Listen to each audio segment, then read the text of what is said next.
Welcome to Mastering Life's Adventures, an educational podcast about tapping into your true self, the soul, the substance of your life, to discover what life's ups and downs are really about, and how to have a greater sense of purpose, peace, joy, and fulfillment. I am Dr. Judith Holder, your host, coach, psychologist, fellow seeker who enjoys diving into the connections between spirituality, psychology, wellness, and your everyday life's adventures. All preparing and polishing you like the facets of a magnificent diamond to be your best self. If you're craving more from your life, you are in the right place. Come, let's journey together and transforming what you know into who you really are. Mastering Life's Adventures begins now. Hi, I'm back with Richard. We had a great conversation. I think you'd be delighted to listen to what we talked about in part one. In part one, we were really getting into sabotage, soul sabotage, and what that means. In this episode, we're really focused on what feeds your soul. We don't talk about that. We don't look at that. Maybe even have no one in our worlds tell us, are there things that actually can feed our soul and that allows us to move deeper and have a greater connection to something greater than ourselves through the process of that feeding? We're here to talk about that. So Richard, why don't you introduce yourself? Folks, thank you very much for having me. I really enjoyed the last chat with Judith. I get very excited about this stuff. It really is powerful. Anything to do with the soul is something that drives me. I'm Richard Tierney. I'm originally from Ireland. I'm married, living in Thailand. I'm a trauma recovery coach. I teach people how to break free from past trauma memories in a safe and non-intrusive practice. I'm an author, and I really love this work. Thank you for having me. You're welcome. So let's dive in. First of all, do you think the soul needs feeding? I believe it's the most important part of our very being. When I work with clients, I try to explain if we just treat mental disorders, treat the thinking, that can be like a short gap for a day or two. Our feelings just come and go so often we can't really put a handle on what's wrong. And we treat our feelings, but they change so much, we're really not healing anything. But if we feed the soul, if we can mend our broken spirit and heal the hole in our soul, then our attitudes, our morals, our ethics, our character changes. We feel better about ourselves, better self-esteem, self-worth, self-value, purpose of life, meaning, empathy, all those things grow within us. And when they grow within us, suddenly we start thinking better thoughts about ourselves. And because we think better thoughts, we take better decisions. And out of those better thoughts and better decisions, our feelings improve and we start feeling better about ourselves because now we're a part of the solution. Now we have purpose and we're achieving stuff and we're a part of a team and we're getting promotions and we're meeting people. So treating the soul is the way to heal everything. If we just treat the feelings or the thoughts, we're getting nowhere fast. It's like putting a Band-Aid on an open wound. It's like we keep putting a Band-Aid on every single day. But if we can treat and heal the soul, the broken spirit or the hole in the soul, everything else has a knock-on effect and everything improves.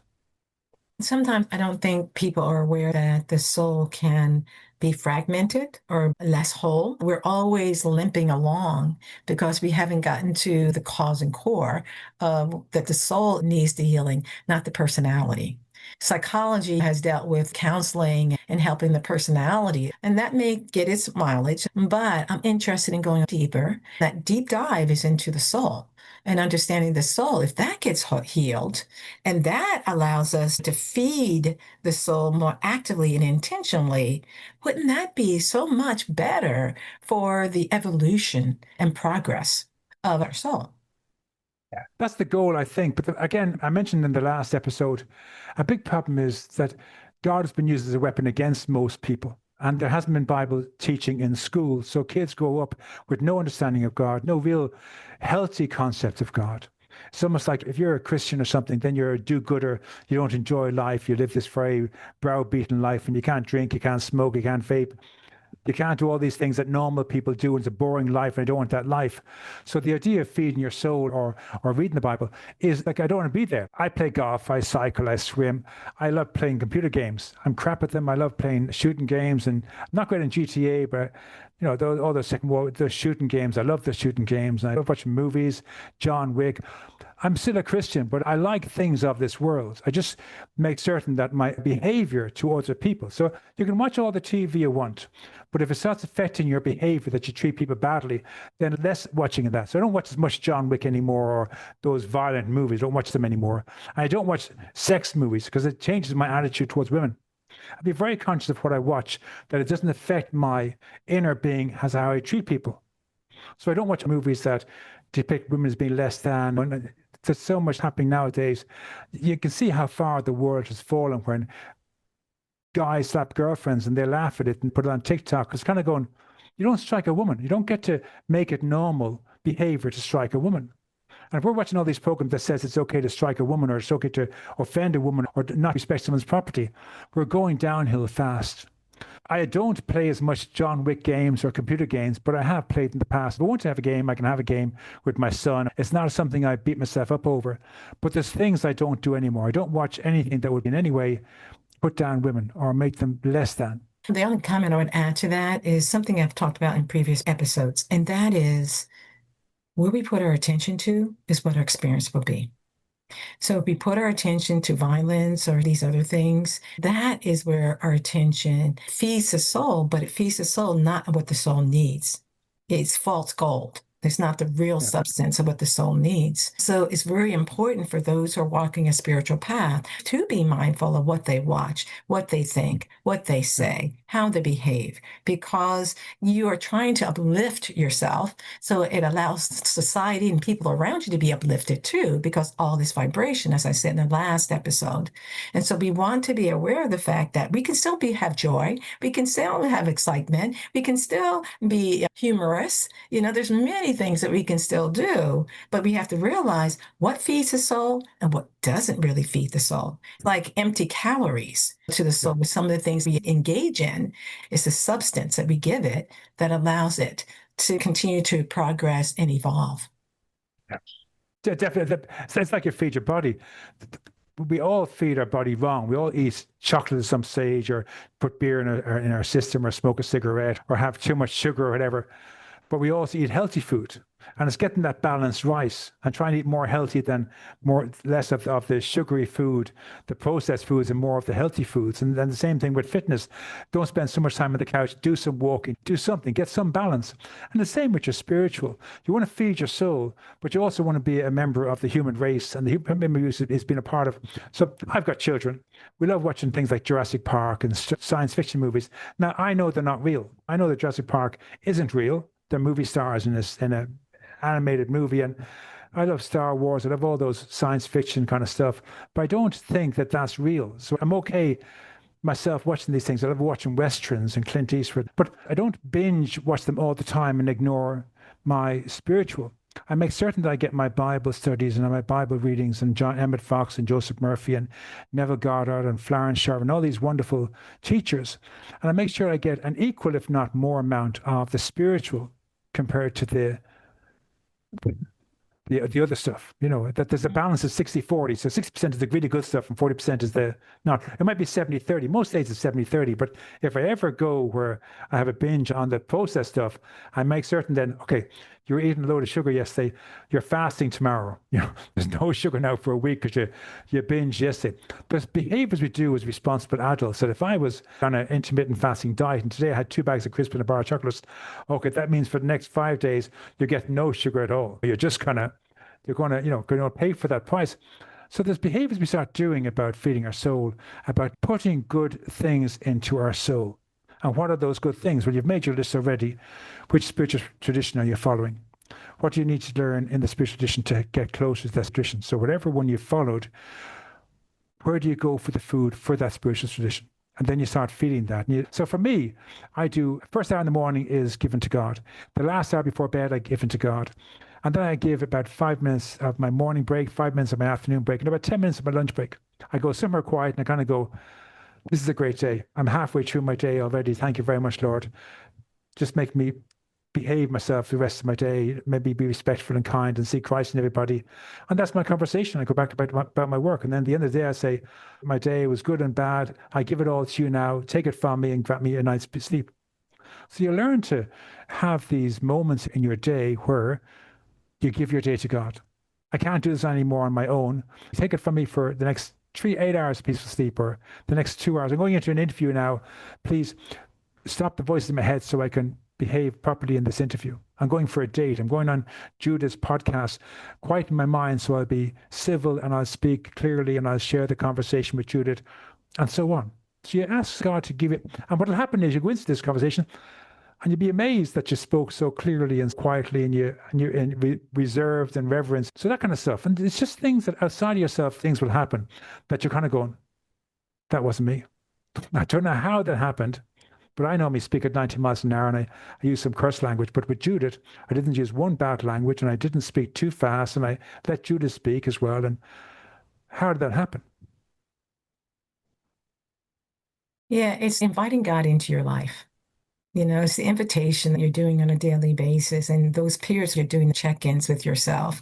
I think that's a way we feed our soul. And also sometimes do visualizations that we see light around our heart or in our being. We see and hold that, as we talked about in the last podcast, the immaculate concept of the individual by seeing the Christ within them, seeing that Christ energy that exists around them. Regardless of how they're acting, you're still doing it because it feeds your soul. And it inadvertently helps them as well. So we're using our moments more wisely, as opposed to just thinking, well, I don't need to do anything right now. But when you're walking a Christian path or a spiritual path, then you're always trying to be attuned to the fact of, how is this uplifting me or how is this pulling me down? My thoughts, feelings, actions, or behaviors. How is it uplifting me? How is it pulling me down? And I want to be uplifted because my soul, when it's uplifted, has a greater sense of wholeness and a greater sense of completeness because we're feeding it in a harmonious way. You mentioned earlier on, which is really very important. What we focus on is what we get. The law of attraction, the promises, these wonderful books about manifestation. I didn't know this until I was working with a Protestant minister. He's about 80 something years of age. Wonderful man. I would meet him every Tuesday morning for a chat where I live. We'd have breakfast and he'd talk to me about Jesus Christ. And I learned that God answers all our prayers all day long. Whether you're a Christian or an atheist or an agnostic, he answers all your prayers all day long. Your prayers aren't those moments where you plead to him, please save me, or please get me my job, or please get me my whatever. They're not the prayers you learned at your mother's knee or in church or school. The prayers are your self-talk, the things you say to yourself all day long when you think no one's listening. They're your actual prayers. And whatever you're saying, God answers tenfold. He gave us a book of instructions and free will. Most of us throw away the book of instructions and think we can manage on our own with disastrous results. God has no understanding why we choose poverty, scarcity, depression, despair, anger, rage, and resentment, when we could be choosing wealth, abundance, love, empathy, and kindness. But we're focusing on all the wrong things. And because we focus on these things, he gives it to us. God doesn't deal in feelings. So it doesn't matter if you're feeling bad. If you say, I am depressed, he doesn't see that as being a negative. He says, okay, Judith wants depression. I'm going to give her tenfold depression. I am alone. Okay, do you know what's be alone? I'm going to give her tenfold of alone. And this is the truth. We have to learn that what we say to ourselves in secret when we're alone, these are our prayers, and God answers them tenfold. So we're saying all these things, and then we come along and say, God, save me. God, get me a job. But because our cemented prayers are, I have depression, I'm no good, I'm alone, they're the ones he hears, not the one-off ones you throw in occasionally, or not what you said in church on Sunday or whatever. They're not your prayers he hears. He hears the ones that you repeat over and over again. So we have to change our prayers. I say to my clients, try this for 30 days. Start off with today. You have a list of, say, 10 things you say to yourself which destroy your soul. 10 things about, I have depression, I have PTSD, no one loves me, I can't get a job, no one likes me, I can't meet anybody, and so on. You pick 10 of the worst things you say to yourself over and over again when no one's listening. And then you write out in a sheet of paper, up until this morning, I believe that I have depression and no one loves me. But listening to Judith's podcast today, I begin to see that maybe, just maybe, I am my own worst enemy. And so I decide today that I'm going to accept that someone out there loves me and I have a life beyond my wildest dreams. I have food on the table, clothes on my back, roof over my head. I've got some money in my pocket. I have a phone. I have Wi-Fi. I have a job. I'm okay at the moment. I'm not ready for a relationship. So I'm okay if I don't have a relationship with it now, but I'm having a relationship with myself and that's good. And so I'm happy, joyous and free in this moment. And then tomorrow you say, yesterday I used to believe, and repeat that. And then in a day or two you say, in the past I used to believe. And then in a week's time you're saying, a long time ago I used to believe that. And then after 10 days, you'll find you have changed. Because you've changed your prayer into a new prayer and you repeated it over and over again. You repeat it in the morning, at lunchtime, in the evening, on your morning break, on your afternoon break. And then in the early evening, you go for a walk and you repeat it on your walk. And you have on a sheet of paper on your phone, these 10 prayers. And you use the same affirmation prayer for all 10 items. So one is, I'm depressed and no one loves me. One is, I'll never get a job. But up until this morning, I believe I'd never get a job. But now on Judith's podcast, I'm beginning to realize I'm my own worst enemy. And if I just change something and do some learning, I can get a job. And if I get off the seat and apply for a job, I'll get a job faster than sit on the couch saying, no one wants to employ me. I'm not even applying for jobs. This kind of stuff. You start changing your self-talk, changes your focus and starts creating what you're asking for. And then God says, oh, Judith now wants a job. Judith is happy, joyous, and free. Okay, we're going to get rid of the depression and give her happy, joyous, and free. And then something happens. You hear a baby laughing, or you hear a sunset, or you watch a funny movie or something, and you find yourself smiling and laughing. You're going to go, this is cool. I am my own worst enemy, or my own best friend. And that's how we heal the soul. We start changing our prayers. That was wonderful that you're saying, and how the process that someone can go about changing how they talk to themselves. And and added to that, I think there's the impersonality of God. God is impersonal. But what Jesus came to do is to show us the personal aspect of the God. And so that's why, as we were saying in the last episode, you can say Richard the Christ, or Judith the Christ, or Tony the Christ. What you're really getting at in terms of making this change to feed the soul is gratitude. What can I be grateful for in my life? In that process of gratitude, we realize it changes our feeling nature, not only our thoughts. And in the process of making that change and shift, it actually moves us in a greater sense of centeredness.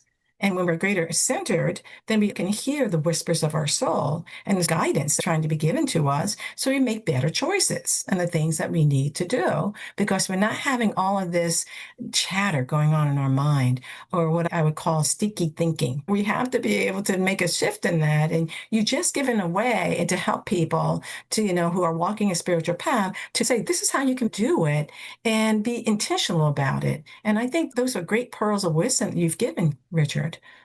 Well, the goal is that many people who don't have God in their lives, who aren't Christians, the idea of joining a Christian group, it's almost like it's too hard, because Christians know the Bible back to front. And when newcomers come to religion, it's very hard to feel that connection or feel good enough. My own personal experience was with my daughter. She had a horrible time. We went to a church and they basically shunned her because she didn't know enough of the Bible. One thing I found is that if we can give people who don't know Jesus and don't know God simple prayers that they can use, never going to a church or denomination or a man-made religion, but practice these prayers and they get results, that's probably the greatest gift we can give them. They'll find their way back. If we can give them tools they can use today, like that idea of, okay, whatever I focus on, God's given to me, okay, I'll start praying about, I used to think this way, now I think this way, and see what happens. And suddenly you realize, what Richard said worked. Okay, I'm going to do that now for the rest of my life. And again, his relationship with God grows because he's seeing a miracle happening. A miracle is he's performing it. By changing his attitude or her attitude, something's changing in their lives, and that's like a miracle. Before, I felt so depressed. I felt there's no point in living. But now, simply by changing my prayer and saying, I'm happy, joyous, and free, everything changed. That's a miracle. And that's where we see the miracles, not the changing water to wine or raising the dead, the lame walking or the blind seeing, simply by giving ourselves a gift of peace of mind, compassion, forgiveness, or being grateful, like you said. When a person can learn to be grateful for even the smallest thing, everything changes. Suddenly, when you touch into gratitude, and you can be grateful for having food on the table, a roof over your head, clothes in the back, that you can actually have Wi-Fi so you can listen to this podcast. So you take something of what Judith and I say and it changes your day. The gratitude can be that miracle. My God, if I hadn't got Wi-Fi, I wouldn't have heard this podcast. I have Wi-Fi. I get to listen to this podcast in a safe place, and I feel something change inside me. It feels like a miracle. I'm really grateful for that miracle. And you realize a miracle happened. And I did nothing. A miracle happened by listening to Judith and Richard. A miracle happened in my life and it was out of my hands. How cool is that? Pretty cool. And also, what you're making mention of is that gratitude, which we've been talking about, actually ties into love. And God is love. God is compassion. God is caring.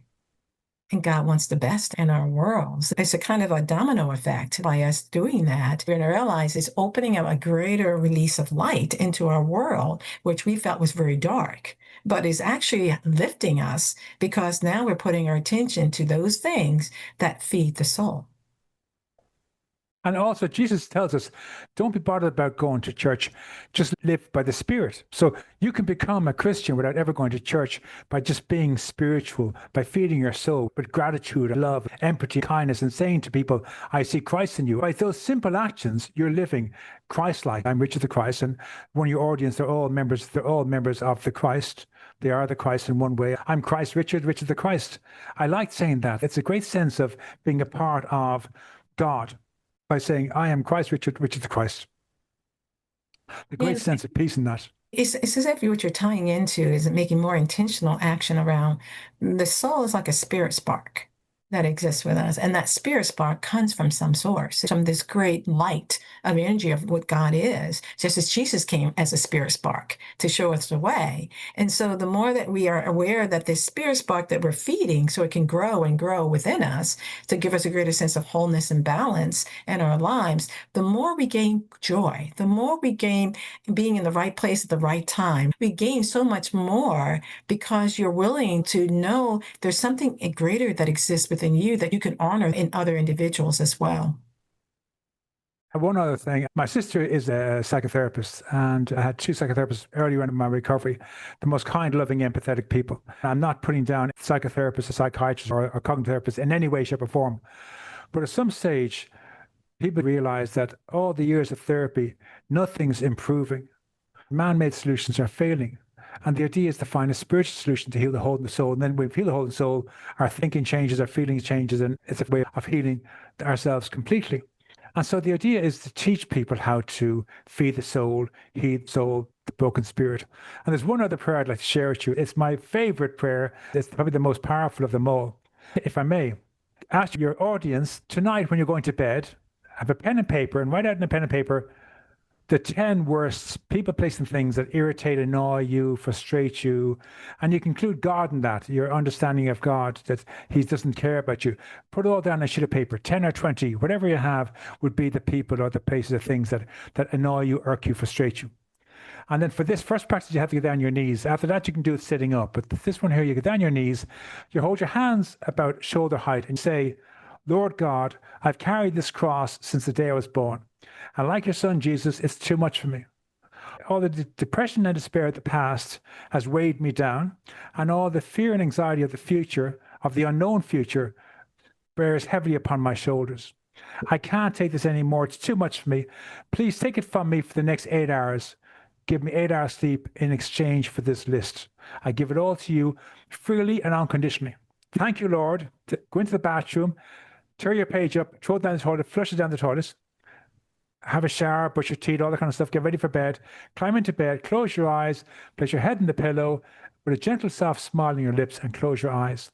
When you wake up in the morning, you realize you've had 8 hours of sleep, no nightmares, no flashbacks. It's wonderful, no triggers. You get down on your knees and you say, okay, I'm ready for my cross back, Lord, give it to me. And in this moment, imagine he gives you this cross and it's lighter, it's different, it's got a hint of color on it, and hear his voice saying, my beautiful beloved daughter, Judith, I have waited so long for you to give me your cross. I've taken your burden from you, and I'm holding on to your burden. This new cross I've given you is a 16-hour cross. This cross is only for the 16 hours in front of you, 8 hours of work and 8 hours of play. I want you to focus on these 16 hours only. I've taken all of your past, future, depression, despair, anxiety, fear, and all those people that you gave me off your shoulders. They're on my job now. I want you to give me 100% of your energy today. If you only have 30% to give, I want you to give me 100% of that 30%. I want you to practice self-care and self-restraint. If someone tries to press your buttons, say nothing. Just close your mouth and say, I see Christ in you. Just don't react to anybody. Do your day's work. Don't try and fix and save anybody else. Don't let people walk all over you. If someone asks you for help and it's an honest ask and you can help them, help them. But they're trying to dump your work on you, simply say, no, I'm too busy, and don't help them. Stop after every hour and kind of take a moment, maybe go into the bathroom and kind of go, I've just completed another hour. And suddenly I left home at 6 a.m. It's now 9 a.m. I've done 3 hours. I've only got 13 hours left of my whole life. This is fantastic. And then your morning break is 11 o'clock. And then you're thinking, I've only got 11 hours left of my whole life. This is too easy. I'm not carrying all of my past years and the next 20 years and 24 hours a day. I only have 11 hours left. How easy is this? And then you go for your lunch at 1 o'clock, and after you spend time in your canteen and you just listen to your colleagues talking and you're not saying anything, just kind of nodding along and being a part of the conversation. Go somewhere for 10 minutes out into a park. This is too easy. It can't be this easy. I've gone through half my day. I've only got like 9 hours left. This is wonderful. God, guide me for the rest of the day. Come back in, and then at the afternoon break, do the same thing for 5 minutes, and then at the end of your day, don't go on the commute home. Wait till all the people go past, and then an hour later, get the late train or bus home, and there's no one on the bus. You can get a seat on the train or bus and go home, have your tea. For the first hour of the day and the last hour of the day, no internet. Okay, so that time is mine. You meditate, reflect, brush your teeth, have a shower, but that time is a time of no activity, the first hour and the last hour of the day. During the evening when you get home, go for a walk and think about how well your day has gone. And then when your day is over, come to me. You can sit in your seat. You can get on your knees if you want to, but you can also sit and just say, God, here's my cross, the 16-hour cross you gave me. This is all of my days, all the highs and lows, the successes and the failures.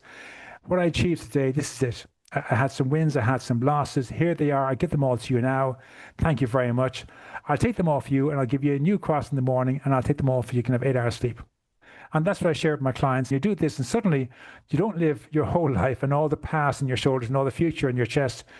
You're living 16 hours a day. I live 16 hours a day today. The other thing I tell clients is that God says there are 8 billion people in the world. Let's leave them worry about everything else. You just look after yourself. Self-care, self-restraint is your job today. If you can embrace that, your soul is going to be healed so fast. Just 16 hours, it's all you're doing. It might be 7 a.m. to 11. You'll work out your 16-hour shift. And that's what you do. Wow. I can see what you're doing, giving people actionable things to try. And in the process of trying it, they can mold it in the best way that works for them. You're ultimately saying, God, you take command. Those 16 hours, I'm taking off all this other stuff that I worry about. Help me live my best in these 16 hours. This is what I'm hearing you say. That's what God wants us to be able to do. And so you're giving a mechanism to do that. I think that's really powerful. I hope listeners will try and see how it works for them, and maybe put some comments down in the comment section if they're noticing some shifts and changes in themselves. But also, I want to go back and say something you said before, too. I'm a psychologist by training, so I'm a coach psychologist. And in that process is that one of the things I've noticed is just the psychology piece of it, that it was missing the substance, feeding the soul. And that's why I developed this podcast, which was really Mastering Life's Adventures and being your best self through soul evolution. I felt as if the soul aspect was not being met by conventional wisdom or knowledge of a psychologist or mental health professional, psychotherapist was trained in. And so they deal with the personality a lot. And I think that's what you're alluding to. It deals with the personality, wasn't getting to the underlying issues, Sure. underlying structure of what is going on with a particular person. And I think that sometimes has been the missing element and why people are not able to make as much progress as they want because the soul's not involved. Psychology was originally supposed to be psyche, which is the soul, the study of the soul. It became the study of the personality. Yeah. And not the study of the soul. What we're talking about in feeding the soul is the precious gold that you want to protect and be able to shine up, or like a diamond, shine up the different facets of who we are if we understand that the soul needs nourishing as well. I love that. Psychologists are trained and can help you profoundly around personality. They have a tremendous skill in helping people manage their lives. But if we can get the soul healed, then they're able to focus all their attention on what a psychologist can help them. If the soul isn't healed, they become treatment resistant because they're not healing the problem behind it.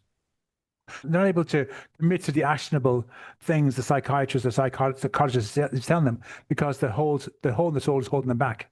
So a guy, Norman Vincent Peale, he's long dead now. There was another psychologist, and they used to run a program in New York, and it was a minister and a psychologist would see clients, and the client would come to the psychologist first, and then he would put them on to the minister, and a client come to a minister first, and he put them on psychologist. And they found working with the soul and psychology at the same time was profoundly helpful. Some people didn't have a mental problem. They had a soul sickness. They did something wrong and felt guilt about it, and the guilt was eating away at them. They wanted to talk about it or blame somebody else. And the guy said, no, you've got to make peace with this. And the best way of doing it is get salvation from God, that your sins are forgiven, make amends to your wife or husband, and then you'll be okay. They found combining this soul treatment with the psychology was the greatest. I'm amazed that it didn't take off. I think because of training, Yeah. but also I think it's really is an integration process. Yes. I don't think it's either or. It's either you go to a psychiatrist or you go to a minister. I think there needs to be a uniting of the roads for integration so you understand some of the psychological dimensions or the disorders that people are experiencing, but those dimensions also automatically impact the soul. You cannot take them apart from each other. If you can help the soul and help them understand how psychology is a manifestation of the soul, you can integrate that for them to have a greater sense of healing and also a greater awareness of how they are experiencing their soul and what their soul is saying. No, I don't want to do this because of blah, blah, blah that happened to me. You can work on that and understand it. But if you don't know the interpretation, it's like two languages going on in the body, the psychology, which is English, and the soul, which is another language. Japanese, yeah. And you've got to integrate the languages. I love that. There's a third prayer I share with clients. I try to share my own experience. When I was a child, I suffered a trauma event. I was interfered with. I was 12 years of age. I always think that if I search for vengeance or justice, and I'm 64 years of age, and they finally found the person and brought him before a judge and he was found guilty, he might get 3 years and then out for good behavior in 6 months because the prisons are so full. Would that equate to fair justice for me? Categorically, no. If he got 10 years out and 8 years, I still wouldn't think it'd be an equal to my loss of innocence. The Bible says if you give your anger and resentment to God, he takes it on board. Your abuser will suffer in the fires of hell for all eternity. And would that be a fair equation to what you suffered? I'm thinking, yeah, that would be equal what I'm looking for in justice. So I have to give my anger and resentment to God. So the idea is to give my anger and resentment to God, I have to forgive the other person. I have to send love to the other person. I have to wish everything for myself for the other person. So God can see my focus isn't on vengeance and justice. My focus is on love and forgiveness and gratitude and all those things that shouldn't have anything to do with my abuser. But I have to think those thoughts about my abuser so that God will see that I am giving it all to him freely and unconditionally. And then I can just get on my life knowing that when my abuser meets the maker, he's going to suffer in hell for all eternity. And I say with a smile, but when you're a victim, you're not kind of go, he's going to get his just desserts. It's almost like, yippee, now please God, over time, I'm going to feel really guilty about forcing this on my abuser and ask God to go easy on him. But up until now, it's a case of, God, I give you all my anger and resentment towards this person, and I send to this person all the love and forgiveness and tolerance and patience. I wish you win the lottery and have a fantastic life and get everything you want in your life. And I do this, and suddenly, I'm no longer triggered by the memory of what happened to me. I'm no longer triggered by thoughts of him or seeing this person or hearing about him or anything. If I give it to God continually, I lose that and I'm the one who heals. As it is, I'm walking around with resentments and they're killing me, and the other person is unaware of the resentment, but they're destroying me. They're eating away at my soul. They're eating away at my heart. They're ruining all my relationships. And the other person's oblivious to the fact that I'm killing myself on their behalf. I'm doing the work for them. So I have to say, okay, I need God in my life because I want to give all my crap to God so I can be at peace today. If I don't have God in my life, there's no way of me to forgive the other person to be free. So I become my own worst enemy. I'm doing his hurting for him. Yeah. This is the real thing I need to get out to our clients. If we don't give this to God, we're doing the work of our abuser for them. We're hurting ourselves on their behalf. Right. We're building up more resentment, bitterness, pain, and discouragement. What we're really doing is surrendering. There's surrender, a sacrifice, selflessness, and service. When we surrender it to God, then God says, let me take it and I'll make a determination what needs to be done with it. You don't have to think about they're going to be in hell forever, they're going to be this, or Yeah, going to be yeah, that, or whatever. It doesn't yeah, matter. All you really want to do is take my burden, God. yeah. You know the right cycle and what needs to happen with that. And fill me with your peace, fill me with your harmony, fill me with your joy, and help me to live the life you want me to live. And I want to live for myself in joy and harmony and happiness. And when we can do that, it not only frees our burden of our heart, it also frees the soul from having to carry this heavy weight, feeling abused, abandoned, fill in the blank, whatever it's, the feeling is. That is a precious gift. So you're actually now buffing up your own diamond within you, as opposed to kicking it over with continued bitterness, hurt, and pain